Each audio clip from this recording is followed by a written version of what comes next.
I love great conversations. Hi, my name is Angel Jones. Thank you for joining me on 12-Minute Convos, where I help you create a brand of your own unique, real self. Listen in as I have conversations with amazing people from all over the world. Good night, Brian Leonard. How are you going on this wonderful, beautiful night? Hey, Angel, man, I am at about a 10 out of 10 right now. I'm doing fantastic. Just want to say thank you for having me on the podcast, man. It's an honor to be on. It's a great pleasure to have you, my friend. Please do tell us, what part of the world are you in right now? Yes, I am in the greatest part of the world. I am in the oldest, or one of the oldest cities in California, the fine city of Petaluma. Oh, so and it's about an hour north of San Francisco, and it's called the Gateway to Wine Country. Oh, intriguing. Well, hey, please do tell us, that being said, please do tell us which of your talents do you believe that you've been operating in is responsible for us connecting at this time in life? Well, we connected on LinkedIn, and like you, I'm a podcaster, and I host the #1 podcast in my industry. And that industry is the IT services channel. And the podcast is called Channel Outlaws. So I also run the marketing department here in Intelisys. It's a ScanSource company. And we are the largest of the technology services distributors in the world. Oh, so sounds good. Sounds like fun. It's a lot of fun. It's a blast. So the name Channel Outlaws, where did you come up with that from? What a great question. Okay, well, the channel is where we operate. It's a certain portion of the IT world. I won't go into that because we don't have enough time. And the term of the outlaw is that's the target market that we go after. We focus on high-performing salespeople, and they are the rule breakers. They never take no for an answer. They do whatever has to be done to be able to get their job done, to grow their business, and they are the outlaws. Yeah. Not in the sense that they break laws, but in the sense that they change the world, and they don't take no for an answer. Yeah, it's I mean, like, what else would you do, right? It's like, how could you take no for an answer? That's so true. And like you, I get so inspired just by, speaking with these men and women who are just doing amazing things with their lives. Yeah, it definitely puts you in a place, right, where all of a sudden, even if you were taking no for an answer, you start to wonder, right? Yeah. Life is too short. And that's one thing that I've learned from my podcast is that these guys and girls say that the sale doesn't really start until you hear no. So you actually want to hear no if you're going to be a top performer. Yeah. That's great to hear. Yeah. Now, amazing audience, I will tell you it is challenging sometimes getting those first 100 no's. But you eventually get over. Well, yeah. I would say for myself, you get over it, but it still stings a bit, just not as much. I agree. It's much easier. It's much easier said than done. Yeah. So who did you learn the skill that you delve into? So there are two skills happening here, right? There's the communication side, and then there's the corporate world side. Which would you choose to share on? Yeah, I would go on. Let's go with the podcast side. Sure. I was really bad at this when I started out. I mean, really bad. And I can tell you this, you can't learn curiosity. And that's one of the things that it takes. I've always been incredibly curious about the entrepreneur, what makes them tick, and how they beat the odds to be able to do what it is that they do. And, how did I learn to speak on this podcast and events? I've done the Toastmasters group for about 12 years. I've been heavily involved in Toastmasters. And I can't stress how awesome that was to be a part of a good club and how much it makes you a better person. And another important thing that I've really learned in learning to become a good podcaster is just modeling. I'm a huge proponent of modeling others like yourself who are doing it successfully. And there's really no excuse not to, except your ego, I guess. And, trying to blend education and entertainment and human connection all that into less than an hour. For me, it's less than an hour. For you, it's 12 minutes, which I find incredible. That involves me researching a lot of other podcasters like Tim Ferriss and Joe Rogan and Dave Asprey and the others that I enjoy, discarding what I know will not work for my audience, and then including what I know will work for this industry, and then modifying it for my target market. So, for instance, I know that my audience is, high performing. They have ADHD. They can't pay attention to much, for more than a few seconds. So I come in with high energy, really high energy, and that's very intentional. Yeah. One of my favorite guests, he told me recently that I sound like when I do the introduction on my podcast. He said, "Man, Brian, you sound like that announcer at every gentleman's club that's ever been around the world who introduces the dancers, and next on the stage, everyone please welcome Jesse." Love it. Funny, but it let me know he said that he loved it. And he would kill me if I ever changed that. Yeah. So it let me know that I really hit my target market. Yeah, it's definitely you being you. I love that. All right. So where's the best place for us to connect with the podcast, Brian? The podcast is located at channelnoutlaws.com. Very, very simple. And you can get it on, you can get it on iTunes, or you can get it on Google Play, or 100 other places where you can find podcasts online. Is there any other place you'd like to point us to check out anything that you're working on currently? Yeah, you can check out my LinkedIn profile if you do a Google search for Brian. My middle initial is P, last name is Leonard. And you can check out Intelisys.com or cloudservicesuniversity.com or ScanSource.com. They're all great things that we've been working on and have really done amazing things with. It's just been a blast working with these companies. What's one other thing that you've done consistently over the last 3 years? You know what? The last 3 years, I've been fine-tuning my morning ritual. And I start out with crafting 3 bulletproof coffees. It's a special kind of coffee that you make with organic grass-fed butter, and then some MCT oil, and you blend it, and it's really amazing. It's been a game changer for me. And so I make a bunch of that. It gets me through about 1 o'clock in the afternoon. Wow. And once I make the coffee, I meditate for 15 minutes to try to, just try to quiet the mind and to get in touch with my creative side. And I practice 4 or 5 minutes of creative gratitude and 5 minutes of writing my intentions for the day.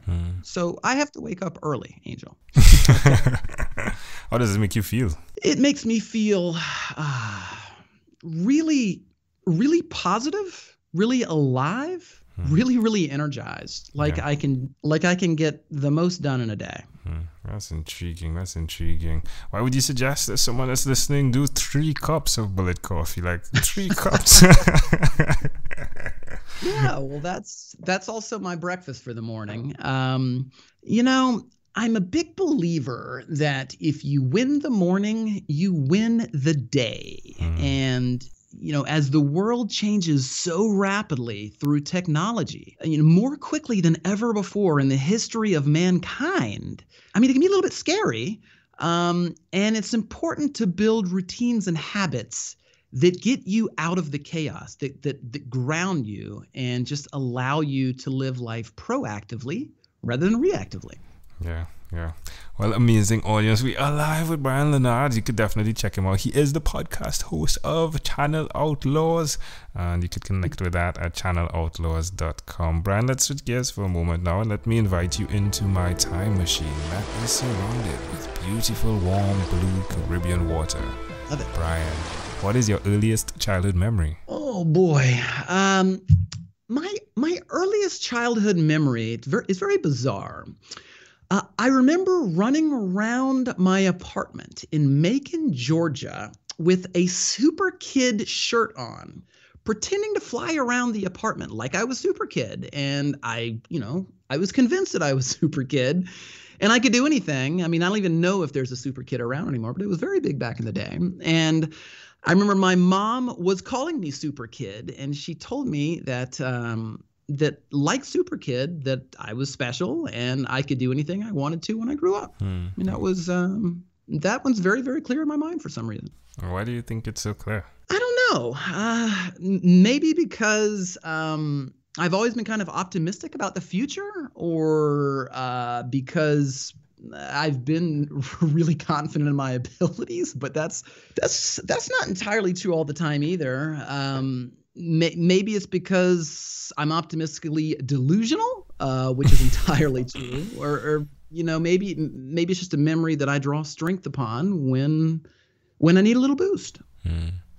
Well, can I offer an interpretation to the thought picture you created in my mind? I'd love one, yes. Yeah, I love the idea of what a podcaster is able to access via podcasting. It's like putting on that cape, if you would.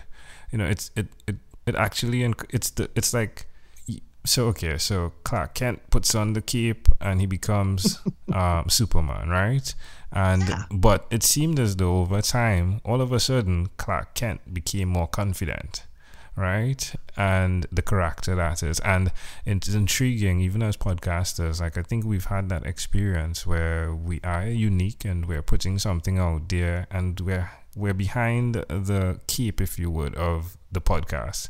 But then it really emanates into who we are in the everyday walk of life, if you would, and helps your confidence. So I'm intrigued by how that connects, even in your earliest childhood memory of you becoming Super Kid and the confidence. I love that, man. That's brilliant. And it does. I mean, it allows you to be your greatest self, and it allows me to be my greatest self. And the best part, and I think you'll agree, is that you get to make the other people into super kids, and you get to make them into supermen and into superwomen and help them tell their stories. And I mean, I just know from listening to you that makes you feel good, and that's a part of what makes you feel super doing this. Yeah, definitely. Love that. Well, Brian, if we fast forward to when you were 12 years old, what was your favorite song? What was my favorite song? 12 years old, I would have been...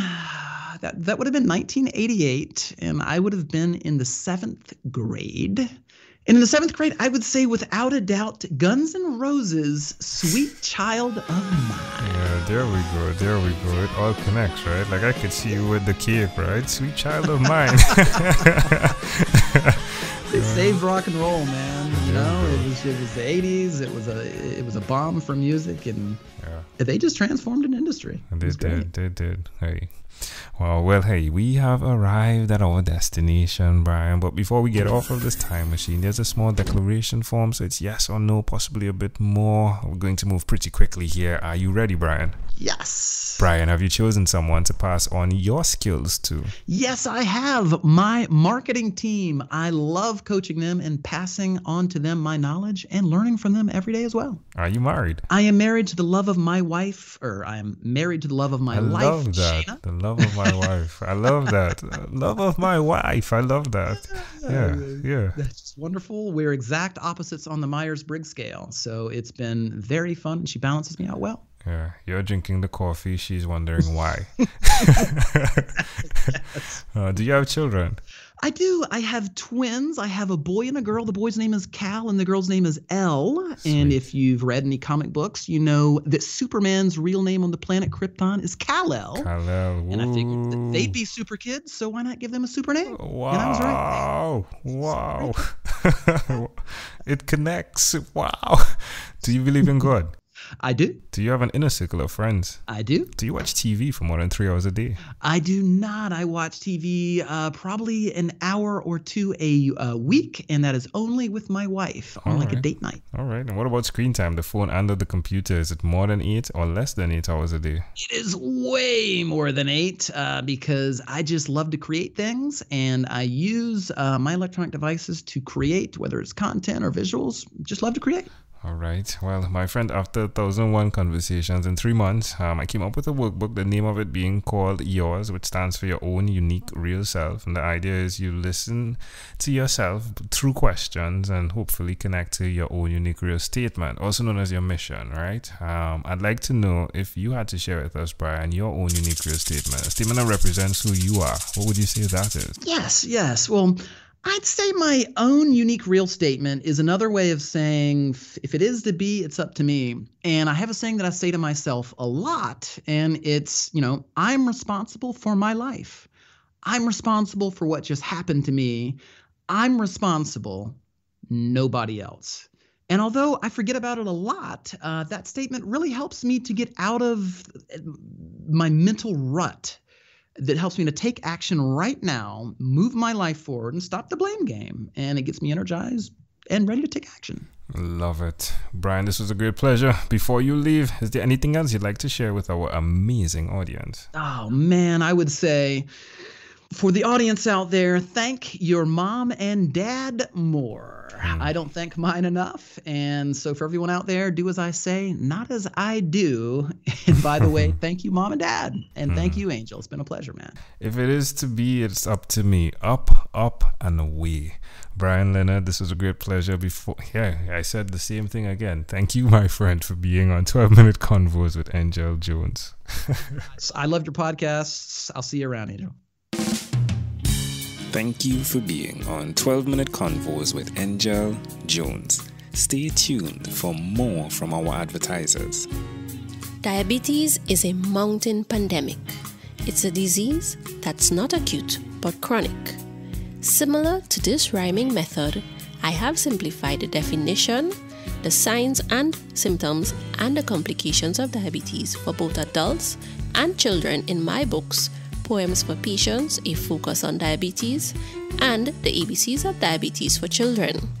These books are available on Amazon.com, and for more information, you can visit my website, poemsbyaj.com. That's poemsbyaj.com.